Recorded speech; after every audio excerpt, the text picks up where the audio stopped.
August 15 ତାରିଖରେ ବହୁ ଚର୍ଚ୍ଚିତ ସୁଭଦ୍ରା ଯୋଜନା ପାଇଁ ଓଡ଼ିଶା ସରକାର ଜାରି କରିବ ଏସ୍ଓପି। ଏଥିରେ କିଏ ପାଇବ କିଏ ପାଇବନି ତାର ସ୍ପଷ୍ଟ ଚିତ୍ର ରହିବ। ଏନେଇ ସୂଚନା ଦେଇଛନ୍ତି ଉପମୁଖ୍ୟମନ୍ତ୍ରୀ ପ୍ରଭାତୀ ପରିଡ଼ା। ଉପମୁଖ୍ୟମନ୍ତ୍ରୀ ପ୍ରଭାତୀ ପରିଡ଼ା ଗଣମାଧ୍ୟମକୁ କହିଛନ୍ତି ଯେ ଏସ୍ଓପି ରିଲିଜ୍ ହେବା ପରେ ଏହି ଯୋଜନାର ମୋଡାଲିଟି ଏବଂ ଫର୍ମାଟ୍ ବିଷୟରେ ସେ ଏକ ସ୍ପଷ୍ଟ ଚିତ୍ର ପ୍ରକାଶ ପାଇବ।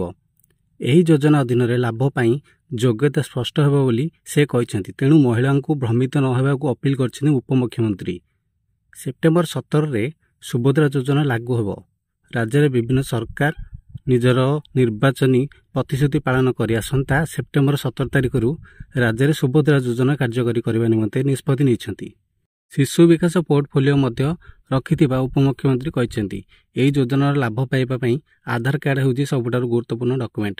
ତେବେ ପୂର୍ବରୁ ପ୍ରଧାନମନ୍ତ୍ରୀ ନରେନ୍ଦ୍ର ମୋଦିଙ୍କ ଜନ୍ମଦିନ ସେପ୍ଟେମ୍ବର 17 ତାରିଖରେ ହୋଇଥିବାରୁ ଉକ୍ତ ଦିନ ହିଁ ରାଜ୍ୟ ସରକାର ସୁଭଦ୍ରା ଯୋଜନାକୁ କାର୍ଯ୍ୟକାରୀ କରିବା ନିମନ୍ତେ ମୁଖ୍ୟମନ୍ତ୍ରୀ ମୋହନ ଚରଣ ମାଝୀ ସୂଚନା ଦେଇଥିଲେ। ଯଦିଓ ବଜେଟରେ ଏହି ଯୋଜନା 10,000 କୋଟି ଟଙ୍କା ଆବଣ୍ଟନ କରାଯାଇଛି, ଆବଶ୍ୟକ ହେଲେ ଏହି ପରିମାଣ ବୃଦ୍ଧି କରାଯାଇପାରେ ବୋଲି ଉପମୁଖ୍ୟମନ୍ତ୍ରୀ କହିଛନ୍ତି। ପ୍ରଧାନମନ୍ତ୍ରୀ ମୋଦିଙ୍କ ଉକ୍ତ ଦିନ ଓଡ଼ିଶା ଆସି ଏହି ଯୋଜନାର ଲୋକାର୍ପଣ କରିବେ। ଉକ୍ତ ଦିନ 5 ଲକ୍ଷ ମହିଳାଙ୍କୁ ଏହି ଯୋଜନାର ଭାଉଚର ଯୋଗାଇ ଦିଆଯିବ। ରାଜ୍ୟ ସରକାର ନିଜର 100 ଦିନର କାର୍ଯ୍ୟକ୍ରମରେ ସୁଭଦ୍ରା ଯୋଜନା ଓ ଚାଷୀଙ୍କୁ 31,000 ଟଙ୍କାର ଏସ୍ଏମ୍ପି ଦେବାକୁ ପ୍ରତିଶ୍ରୁତିବଦ୍ଧ ବୋଲି ମୁଖ୍ୟମନ୍ତ୍ରୀ ମାଝୀ କହିଥିଲେ।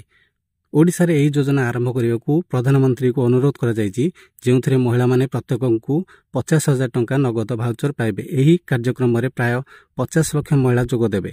ସୂଚନାଯୋଗ୍ୟ, ବିଜେପି ସରକାର ରାଜ୍ୟର ସୁଭଦ୍ରା ଯୋଜନାର ପ୍ରତ୍ୟେକ ମହିଳାଙ୍କୁ 2 ବର୍ଷ 50,000 ଟଙ୍କାର ଭାଉଚର ଯୋଗାଇ ଦେବେ, ଯାହାକୁ ମହିଳାମାନେ ନିଜର ଇଚ୍ଛା ଓ ଆବଶ୍ୟକତା ଅନୁସାରେ ଖର୍ଚ୍ଚ କରିପାରିବେ।